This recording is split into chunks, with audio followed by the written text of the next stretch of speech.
சிறுத்தைகள் கட்சி தேர்தல் அறிக்கை வெளியிட்டிருக்கிறார் அக்கட்சியின் தலைவர் திருமாவளவன். முழு விவரங்களை செய்தியாளர் கண்ணதாசன் வழங்க கேட்கலாம். கண்ணதாசன், முழு விவரங்கள். கண்ணதாசன், வணக்கம்.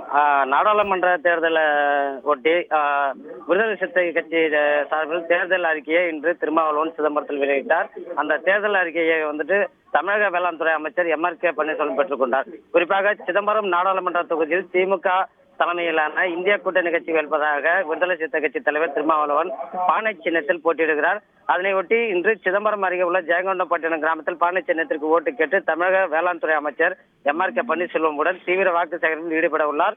முன்னதாக விடுதலை சிறுத்தை கட்சி தலைவர் சிறுத்தை கட்சி தேர்தல் அறிக்கையை கட்சியின் தலைவர் திருமாவளவன் வெளியிட அதனை வேளாண் மற்றும் உழவு நலத்துறை அமைச்சர் MRK பன்னீர்செல்வம் பெற்றுக் கொண்டார். இந்த தேர்தல் அறிக்கையில் ஜனநாயகத்திற்கு எதிரான சனாதன சக்திகளை அகற்றுவது, அரசு துறைகளில் நிறைந்திருக்கும் சனாதன பயங்கரவாதம் குறித்தும், இந்திய நிலப்பரப்பில் தொடரும் சீனா ஆக்கிரமிப்பு, இலங்கையுடனான வெளியுறவு கொள்கையில் தமிழ்நாட்டின் நலன், ஒரே நாடு ஒரே தேர்தல் திட்டத்திற்கு எதிர்ப்பு தெரிவித்தும், தேர்தல் ஆணைய நியமன திருத்த சட்டம் ரத்து உள்ளிட்ட பல்வேறு கருத்துக்கள் அடங்கிய 62 பக்கங்களை கொண்ட தேர்தல் அறிக்கை தற்போது விடுதலை சிறுத்தை கட்சி தலைவர் திருமாவளவன் வெளியிட்டுள்ளார்.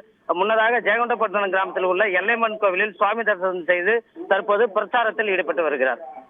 முழு விவரங்களுக்கு நன்றி கண்ணதாசன்.